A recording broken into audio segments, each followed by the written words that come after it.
Une vie sur les podiums. C'est une affaire d'audace, de rêve et de persévérance, où les codes sont cassés, les préjugés dépassés.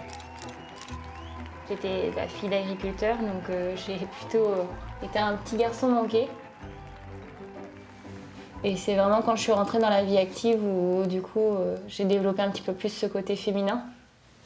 Et puis ça m'a plu de pouvoir garder un petit peu ce contraste, un petit peu les deux, à la fois la féminité et rester un peu garçon manqué dans l'esprit. Femme de défi, en 2015, Gwenaëlle Legendre se lance dans l'aventure des concours de Miss. Pour moi, c'était un milieu un petit peu trop pailleté et un petit peu surfait. Quand je me suis lancée, là, clairement, j'étais en train de me dire « Qu'est-ce que je fais là ? Qu'est-ce que je fais là ?» Je me souviens trop que je me disais ça. Et au final, une fois que je me suis retrouvée embarquée dans tout le milieu des Miss, ça m'a plu. Sur le coup, ça nous a surpris, parce qu'elle complexait. Mais après, on a compris que c'était justement une façon d'essayer de vaincre ses complexes et puis un défi qu'elle se lançait.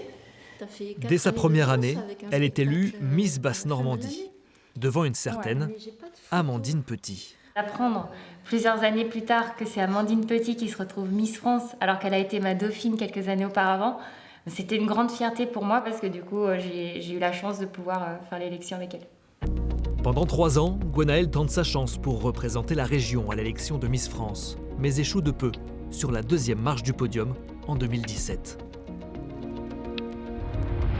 Endurcie mentalement, elle se renforce physiquement, avec le fitness, la musculation comme nouvelle passion. Mais vient la pandémie de Covid-19, les salles de sport ferment, la grande sportive doit s'adapter. J'ai pris mon premier vélo qui était dans le garage. Il y a des personnes qui ont fini par me rattraper, donc des cyclistes, qui m'ont dit que j'avais une bonne allure et que ça serait bien que j'ai un véritable vélo de route pour voir ce que ça donne. Et puis du coup, je me suis laissée tenter et de fil en aiguille, j'en suis arrivée jusqu'à la compétition. À 28 ans, l'Ornaise rejoint les pelotons, mais court d'abord seule, sans équipe. Pourtant, elle performe. Championne de l'Orne dès sa première saison, elle remporte le trophée Coupe de Normandie l'année suivante avant de terminer 5e du championnat de France Masters. Pas de temps à perdre pour se forger un palmarès. Encore une fois, l'Ornaise truste les podiums et finit par rejoindre l'équipe du Mansart Vélo.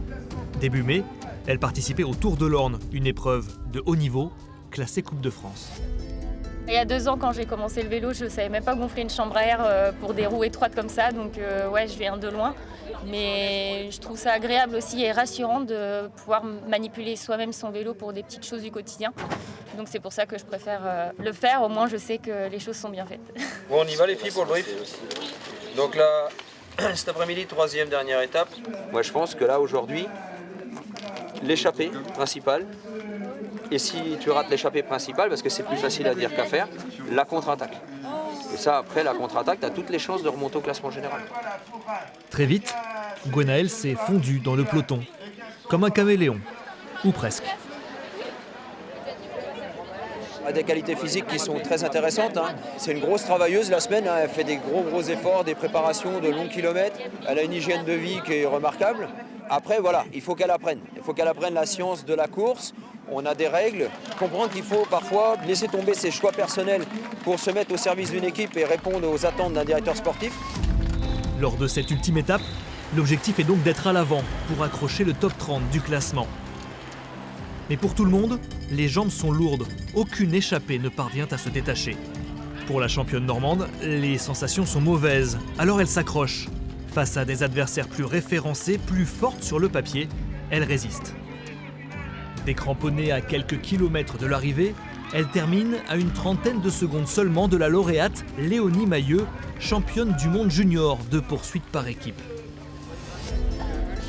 Gwenaëlle est exténuée, mais emplie de fierté.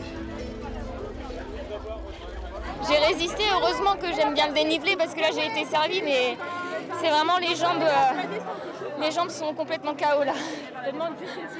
Les nerfs sont à bout. Je suis super contente. Ah purée. 23e au classement général final, le pari est réussi. pour Gwenaëlle et ses coéquipiers. Salut à tous et bienvenue sur Cycliste Actuel. Sa vie de cycliste amateur, elle la raconte sur Internet, où plus de 4000 abonnés suivent ses récits. Dans les courses féminines, ça part rarement sur les chapeaux de roue et ça me permet de pouvoir être bien placée sans trop me brûler les ailes. Je ne connaissais pas du tout la discipline avant et je ne me doutais pas de tout ce qu'il y avait en pratiquant ce sport. Déjà en faisant des compétitions, mais pas que. Il y a tellement d'autres choses de possibles, donc c'est vraiment de montrer toute l'amplitude de ce qui peut être fait avec un vélo. Et c'est aussi de montrer que à n'importe quel âge, on peut se mettre à faire un nouveau sport et qu'avec de l'envie, on peut réussir à faire des choses. Sa communauté grandit vite, si bien qu'elle a décidé de s'y consacrer à 100%, abandonnant la gestion de patrimoine au profit du coaching en ligne pour cyclistes de tout niveau. Sa légitimité, une ascension fulgurante. Partie de rien il y a 3 ans, Gwenaëlle Legendre vient de se classer 3e des championnats d'Europe amateurs et 15e des mondiaux.